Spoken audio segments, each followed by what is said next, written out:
25వ తారీఖు వారి police ASI గారు వారి డెడ్ బాడీని గుర్తించి వారి ఫ్రెండ్స్కి వారికి తెలియజేసిన తర్వాత హాస్పిటల్కి దాన్ని షిఫ్ట్ చేయడం జరిగింది. తర్వాత ఆ రోజు వాళ్ళ బంధువులంతా వచ్చిన తర్వాత 25వ తారీఖు మనము దీన్ని సస్పిషియస్ డెత్ కింద కేసు రిజిస్టర్ చేయడం జరిగింది. 26వ తారీఖు వారి బంధుమిత్రులు వారందరూ వచ్చిన తర్వాత తహసీల్దార్ గారు దాని మీద శవ పంచనామా జరిపారు. The team of doctors under videography post mortem చేశారు. తర్వాత విసరా శాంపుల్స్ అన్నీ కూడా ఫోరెన్సిక్ సైన్స్ ల్యాబొరేటరీకి పంపడం జరిగింది. తర్వాత మనము దారి పొడవునా కూడా చాలా సీసీ కెమెరాస్లో వారి ప్రయాణాన్ని గమనించడం జరిగింది.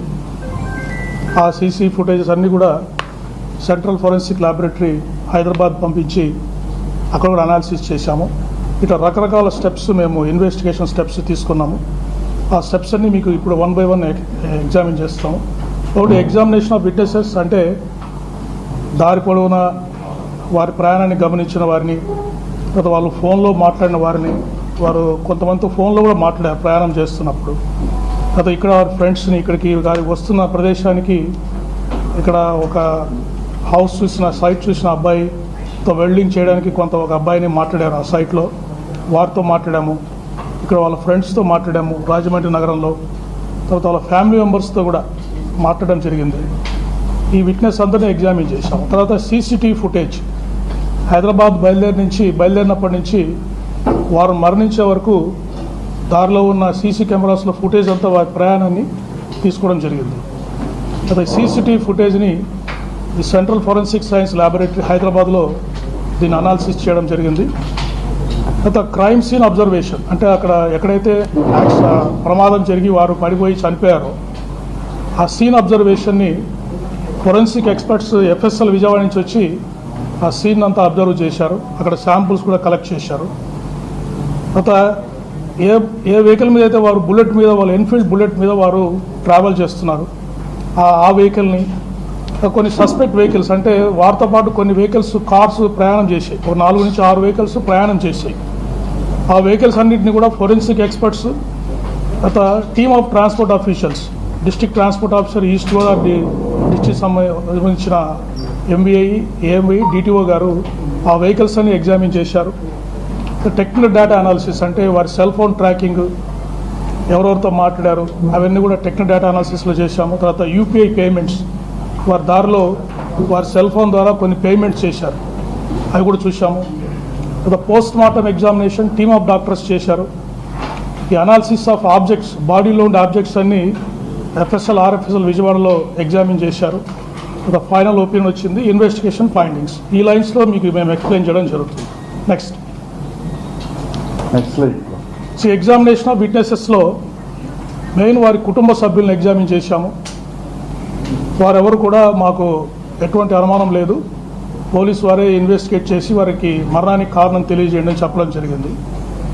తర్వాత వారు ఒక 6 మందితోటి 24వ తారీఖు వారు ప్రయాణం చేసినప్పుడు సెల్ ఫోన్లో 6 మందితో మాట్లాడారు. వారి భార్య, కొంతమంది ఫ్రెండ్స్ తోటి మాట్లాడారు. ఎక్కడ కూడా జనరల్ టాకే చేశారు, ఏది కూడా వేరే విషయాలు ఏమీ మాట్లాడలేదు. తర్వాత వారు 1 month 2 months కాల్స్ తీసుకొని ఫ్రీక్వెంట్గా ఎవరితో మాట్లాడుతున్నారు అని కూడా వాళ్ళతో కూడా విచారించాం. సో వాళ్ళు కూడా జనరల్గానే చెప్పారు, ఈ రిలీజియస్ మ్యాటర్స్, పర్సనల్ మ్యాటర్సే వాళ్ళు వారితో మాట్లాడినట్టు చెప్పారు. తర్వాత ఐ విట్నెసెస్, ఇప్పుడు జర్నీలో వారు హైదరాబాద్ నుంచి బయలుదేరింది రాజమండ్రి వచ్చేంత వరకు కూడా ఒక పెట్రోల్ బంకులో పెట్రోల్ పోయించుకున్నారు, కొన్ని షాప్స్ విజిట్ చేశారు. తర్వాత కొన్ని చోట్ల వారికి యాక్సిడెంట్ జరిగాయి. అక్కడ అందరు విట్నెస్లు ఎవరైతే ఉన్నారో విట్నెస్ అందరితోటి మాట్లాడడం జరిగింది. తర్వాత కొంతమంది ఇక్కడ రాజమండ్రిలో కానీ చుట్టుపక్కల ప్రాంతాల్లో ఇది మర్డర్ అని, తర్వాత సస్పీషియస్ డెత్ అని సోషల్ మీడియాలో, టీవీలో ఇంటర్వ్యూస్ ఇచ్చారు. వాళ్ళందరికీ నోటీసులు సర్వ్ చేసి వాళ్ళందరినీ కూడా ఎగ్జామిన్ చేయడం జరిగింది. బట్ వాళ్ళు ఎవరు కూడా వారు చెప్పిన కారణాలకు ఎటువంటి ఎవిడెన్స్ కూడా ఇవ్వలేకపోయారు. తర్వాత లోకల్ విట్నెసెస్ని ఇక్కడ ఎగ్జామిన్ చేశాము. డ్రైవర్స్ ఎవరైతే ఆ 4-6 వెహికల్స్ వారి మోటార్ సైకిల్తో పాటు ప్రయాణం చేశాయో ఆ డ్రైవర్స్ అందరినీ కూడా మాట్లాడారు. Right, next. సో ఈ ఐ విట్నెసెస్ అంటే ఓరల్ ఎవిడెన్స్, వాటి ఫైండింగ్స్ ఏంటంటే ఈ శ్రీ ప్రవీణ్ పగడాల గారు వారు is a Christian teacher and motivational speaker. వారు హైదరాబాద్లో మేరేడుమట్ట దగ్గర నివసిస్తారు. ప్రవీణ్ పగడాల గారు మార్నింగ్ 11 o'clockకి బైక్లో రాజమండ్రికి బయలుదేరారు. పర్పస్ ఏంటంటే రాజమండ్రి దగ్గర నామవరం అనే గ్రామం దగ్గర ఒక బైబిల్ కాలేజీ వారు కన్స్ట్రక్షన్ చేస్తున్నారు. ఈ వర్షాన్ని మనకు ఆకాశాన్ని లోకల్గా ఎవరైతే ఆ స్థలాన్ని ఎంపిక చేయడానికి హెల్ప్ చేశారు, రిజిస్ట్రేషన్కి హెల్ప్ చేశారో వారు, అడపాక జాన్ అని చెప్పేసి ఒక వెల్డర్, ఆ రోజు వారు వచ్చి అక్కడ వెల్డింగ్ పనులు అక్కడ కొన్ని స్టార్ట్ చేద్దామని వాళ్ళు ప్లాన్ చేశారు ప్రవీణ్ గారు. సో వారిద్దరు కూడా ఆ వర్షాన్ని మాకు సపోర్ట్ చేశారు. తర్వాత ఎందుకు బైక్లో వచ్చారు అంటే, బైక్లో ఇక్కడికి వచ్చి ఫ్యూచర్లో వారు ఇక్కడే ఉండి ఈ బైబిల్ కాలేజ్ కన్స్ట్రక్షన్ అంతా చేయాలనే ప్లాన్లో ఉన్నారు. కాబట్టి వారు ఫ్రీక్వెంట్గా ఇక్కడికి వచ్చినప్పుడు వారికి వెహికల్ అవసరం అవుతుంది. అందుకని ఈ బైక్ని ఇక్కడే పెట్టి మళ్ళీ తిరిగి వెళ్ళి ఎప్పుడు రాజమండ్రికి వచ్చినా కూడా ఈ బైక్లో ట్రావెల్ చేస్తూ లోకల్గా పనులు చూసుకోవాలనేది వారి మెయిన్ ఉద్దేశంగా మనకు తెలిసింది. తర్వాత రాజమండ్రికి వారు వస్తున్నారనే విషయము వారి కుటుంబ సభ్యులకి ఈ ఆకాష్కి జాన్కి తప్ప ఇంకెవరికి తెలియదు. లోకల్గా వారు ఎవరికి కూడా ఇన్ఫార్మ్ చేయలేదు ఆ రోజు. తర్వాత ఎవరైతే సోషల్ మీడియాలో పోస్టులు పెట్టారో, టీవీలో ఇంటర్వ్యూలు ఇచ్చారో, మాకు అనుమానం ఉంది అది ఇది అని చెప్పేసి ఎవరు కూడా ఎటువంటి ఎవిడెన్స్, దాదాపు 10 రోజులు వాళ్ళకి టైం ఇచ్చాము ఈ ల్యాబ్స్ వచ్చే లోపల, ఎవరు కూడా ఎటువంటి ఎవిడెన్స్ కూడా మాకు ఇవ్వలేకపోయారు వారు చేసిన అలిగేషన్స్కి. నెక్స్ట్ తర్వాత వారు దారిలో వస్తున్నప్పుడు వైన్ షాప్స్ కూడా వెళ్ళారు.